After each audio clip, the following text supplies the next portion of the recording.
നമുക്കൊരു ചിക്കൻ കറി ഉണ്ടാക്കാം. അതിനായി ഒരു പാൻ എടുത്തു, അതിലേക്ക് കുറച്ച് വെളിച്ചെണ്ണ ഒഴിച്ചു. എണ്ണ ചൂടായി കഴിഞ്ഞ് നമ്മളതിലേക്ക് അരിഞ്ഞിട്ട് സവോള ഇടാം.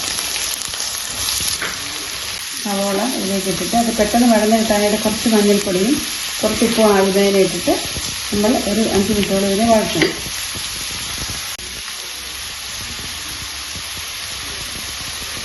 നമ്മളത് ഇളക്കി കൊടുക്കാം. ഇനി ഒരു 5 മിനിറ്റ് കഴിഞ്ഞിട്ട് ഒന്നുകൂടെ ഇളക്കാം.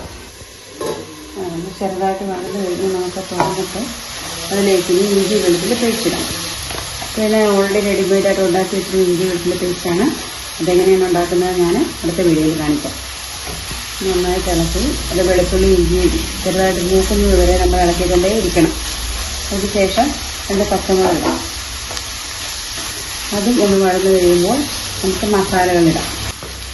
നമുക്ക് ചിക്കൻ മസാല 2 സ്പൂൺ,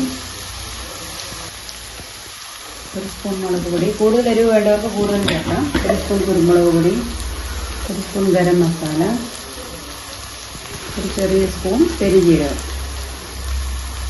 തീ കുറച്ചിട്ട് നന്നായിട്ട് നമുക്കിത് ഇളക്കാം. മസാല ചെറുതായിട്ട് മൂത്ത മണം വരുമ്പോൾ നമുക്കിതിലേക്ക് തക്കാളിക്ക് ചേർക്കാം. ഇത് നന്നായിട്ട് ഇളക്കാം. നമുക്ക് ചിക്കൻ അതിലേക്കിടാം. നന്നായിട്ട് ഇളക്കാം. അതിൽ തുള്ളി പോലും വെള്ളം ഒഴിക്കുന്നില്ല. വെള്ളം ഒഴിക്കാതെ ഇളക്കി തീ കുറച്ച് വെച്ചാൽ മതി. ആ ചിക്കനിൽ നിന്നുള്ള വെള്ളം ഇറങ്ങി തന്നെ നല്ല ഗ്രേവി പോലെ അത് വരും. അത് വെള്ളം ഒഴിച്ച് കഴിയുമ്പോൾ അതിന് വേറെ ടേസ്റ്റാണ്. ഇത് വെള്ളം ഒഴിക്കാതെയാണ്, അതിലെ ചിക്കനിലുള്ള വെള്ളം തന്നെ ഇറങ്ങിയിട്ടുള്ള ചിക്കൻ കറിയാണ്. ഇളക്കി നമ്മളിനി ഇതിന് മുകളിലേക്ക് കുറച്ച് കരിയാപ്പില കൂടി ഇട്ടിട്ട് നമുക്കിത് മൂടി വേവാനായിട്ട് വെക്കാം. തീ കുറച്ച് വേവാനിടണം. ഒരു 10 മിനിറ്റ് കഴിഞ്ഞ് നമുക്കത് തുറന്ന് നോക്കാം. ചിക്കനിൽ ഇത്രയും വെള്ളം ഇറങ്ങിയിട്ടുണ്ട്. തീ കുറച്ചിടണം. തീ കുറച്ചിട്ടില്ലെങ്കിൽ വെള്ളം ഇറങ്ങാതെ പെട്ടെന്ന് അതൊന്ന് ഡ്രൈ ആയി പോകും.